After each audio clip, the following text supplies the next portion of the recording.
भक्ति अनुष्ठान का हम आप सब लोग रसस्वादन पान कर रहे हैं। ठाकुर जी की ही नगरी है, ठाकुर जी की ही कथा है और ठाकुर जी का ही पुरुषोत्तम मास,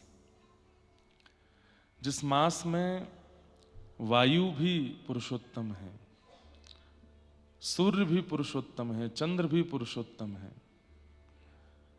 वातावरण भी पुरुषोत्तम है, जल भी पुरुषोत्तम है, अन्न भी पुरुषोत्तम है, मानव भी पुरुषोत्तम है।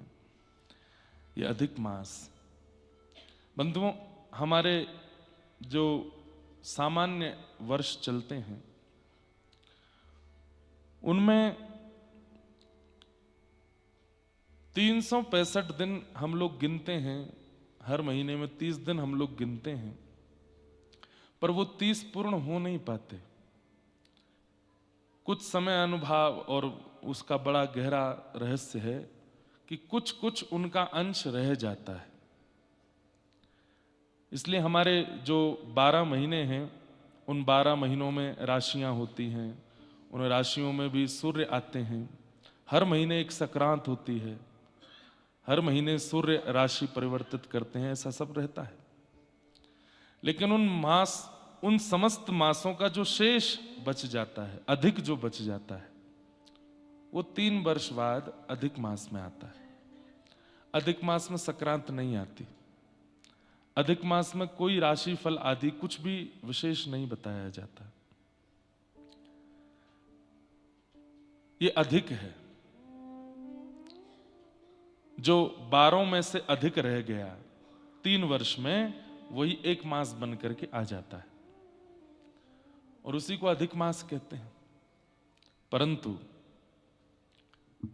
हिरण्यकश्यप के वध का मूल कारण यही मास बना, जिसके कारण कई लोग इसे मलमास कहने लगे।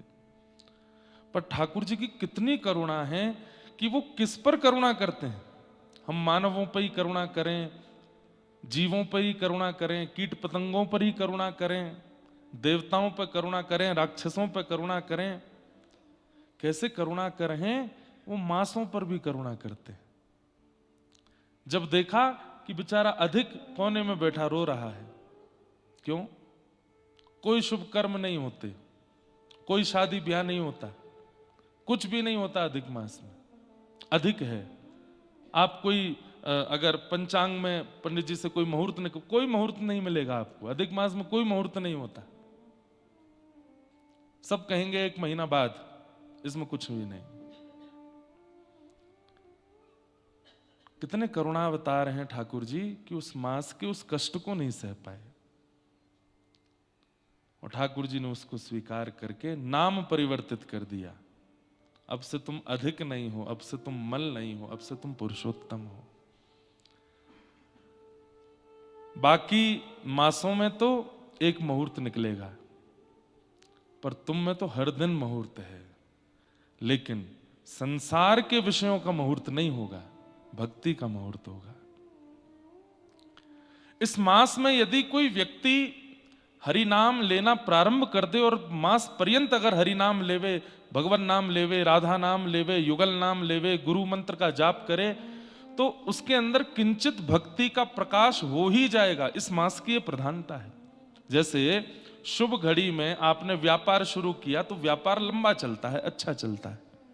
शुभ घड़ी में आपने विवाह किया तो आपका विवाह अच्छा चलता है। शुभ घड़ी में आपने कोई अच्छा कार्य किया तो वो कार्य अच्छा होता है। भक्ति की इससे बढ़िया शुभ घड़ी नहीं है। लेकिन ये आती 4 साल में ही है, अधिक मास। बहुत गौरव होता है मुझे, बहुत कभी कभी ऐसा आनंद जैसा लगता है जब ये अनुभव करता हूं कि मैं मुक्तिनाथ में हूं, आप सबके साथ यहां कथा सुन रहे हैं। हम मुक्तिनाथ दुर्गम है, यहां सब नहीं आ सकते। बड़भागी हैं जो यहां आ गए। आधे से ज्यादा लोग जिनका रजिस्ट्रेशन हुआ नहीं आ पाए। किसी का विमान नहीं उड़ा, किसी के घर में कोई कष्ट आ गया, किसी के कुछ पीड़ा। एक भाई तो हमारा प्रेमी बेचारा, वो बीच रास्ते में अटका है 3 दिन से। 11 किलोमीटर गाड़ी आगे बढ़ ही नहीं पाती है, फिर खराब हो जाती है, फिर वापस, फिर निकलते हैं, फिर खराब हो जाती है, फिर वापस। कल तो बेचारे वो मुझे बता रहे थे सब कि बहुत भावुक हो रहे हैं, मेरा क्या अपराध हो गया, मैं क्यों नहीं पहुंच पा रहा हूं। पोखरा, वो तातो पानी करके एक स्थान आता है, वहां फंसे हैं बेचारे, उनकी गाड़ी ही नहीं बढ़ रही है, बंगाल से आए हैं गाड़ी चला के। हमारे आधे से ज्यादा तो कई लोगों के सामान उन्हीं के साथ हैं। हम पोखरा से आ रहे थे तो हमने 2 पंडित जी से कहा कि हम आपको छोड़ जाते हैं, पीछे वो एक गाड़ी आ रही है बंगाल से, उसमें आप दोनों आ जाना। कल वे हमको बोले आप बढ़िया छोड़ के नहीं आए हमको। कहने का अभिप्राय, जो लाइव देख रहे हैं और जो नहीं आ पाए वो कहीं इस बात का बुरा नहीं मानिएगा कि हमारा पुण्य नहीं था क्या जो हम नहीं पहुंच पाए। ऐसा नहीं है, सबका समय निश्चित है, उससे पहले आपको कुछ नहीं मिलेगा। हां, हम बड़भागी अपने आप को मान सकते हैं कि हमको अब मिल गया, हम यहां आ गए, पहुंच गए। और ये साधन सिद्ध से नहीं प्राप्त होता। आपने बहुत साधन किए हो, उसके सिद्धि से आपको यहां मिला हो, नहीं। ये साधना सिद्धि, साधन सिद्धि, भक्त सिद्धि, नियम सिद्धि, इन सब का फल नहीं है, तो कृपा सिद्धि। ये उनकी कृपा है, वो चाहते हैं कि हम आए, इसलिए हम आए हैं। बाकी ना हमारी आपकी किसी की योग्यता नहीं यहां आने की। जो आ गए हैं वो बड़े भागी हैं, और जो नहीं आ पाए हैं वो अति बड़े भागी हैं। अति बड़े भागी क्यों हैं?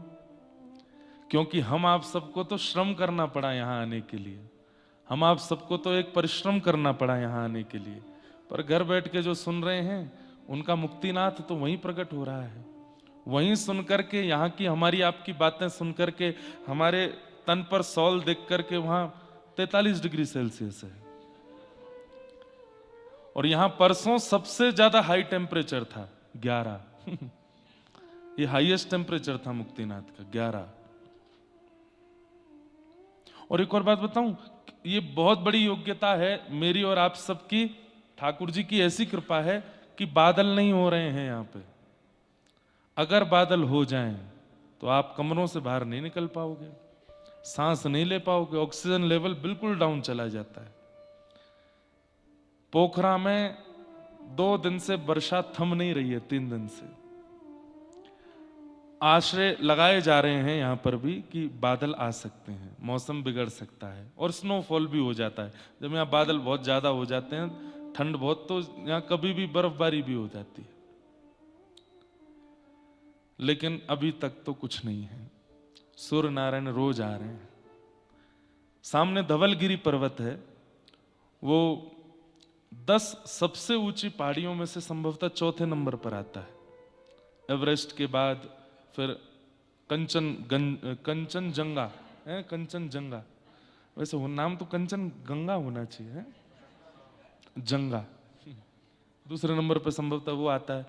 फिर यहाँ अन्नपूर्णा रेंज इधर ही है सामने। हमको पहाड़ बहुत प्रिय लगते हैं, इसलिए हम सब देखते रहते हैं।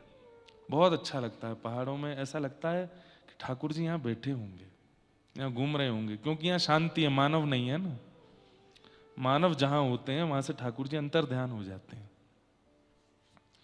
तो पहाड़ बहुत प्रिय लगते हैं। तो बद्रीनाथ में तो खूब कथा की, तो इच्छा रहती थी कि मुक्तिनाथ चलेंगे, एक बार मुक्तिनाथ जाएंगे।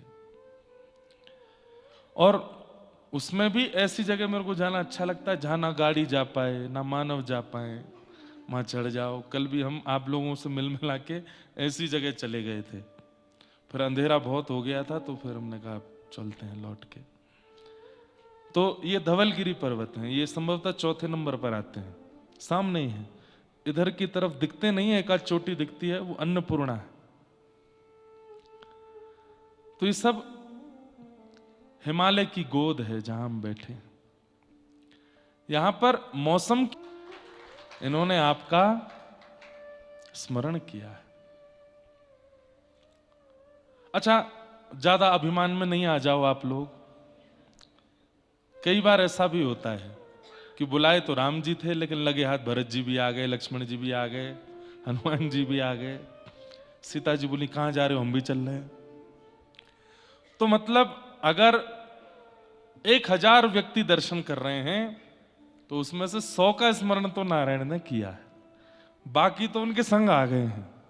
आप जा रहे हो, चलो हमको भी ले चलो, खाली बैठे क्या करें। तो बहुत फूल मत जाना अभिमान में भी, लेकिन हाँ कोई तो है।